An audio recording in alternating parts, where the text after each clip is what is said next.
Hello అండి, అందరికీ welcome back to the one more mini vlog. ఇది థర్స్డే రోజు మినీ వ్లాగ్. ముందు లెగిసిన వెంటనే ముందు పిల్లలు స్కూల్కి అయితే పంపిస్తాను.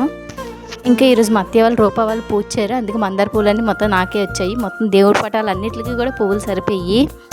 ఈరోజు పిల్లలకి ఇంట్లో టిఫిన్ కూడా పెట్టలేదు, పెరిగాను ఉంటే తినేసి వెళ్ళిపోయారు.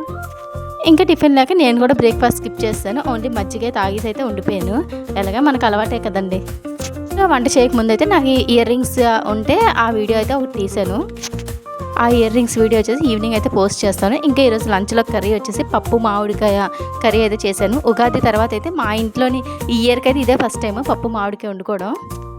నాకు తెలిసి పప్పు మామిడికాయ అందరికీ నచ్చుతుంది, కానీ నాకు మాత్రం నచ్చదు. నాకు వంకాయ మామిడికాయ కాంబినేషన్ నచ్చుతుంది, కానీ పప్పు మామిడికాయ ఎందుకో తినాలనిపించదు. హస్బెండ్కి మాత్రం ఈ పప్పు మామిడికాయ అంటే మాత్రం ఫేవరెట్. తనకి ఇంకా పిల్లలకి ఇది చేసేసాను. నాకు వచ్చేసి ఒక బంగాళదుంప కట్ చేసుకొని ఫ్రైలా అయితే చేసుకోను. ఉడకబెట్టుకోకుండా ఇలా ఫ్రై చేసుకుంటే మాత్రం బంగాళదుంప చాలా టేస్టీగా ఉంటుంది. ఒకసారి ఈ రెసిపీ కూడా పోస్ట్ చేస్తాను.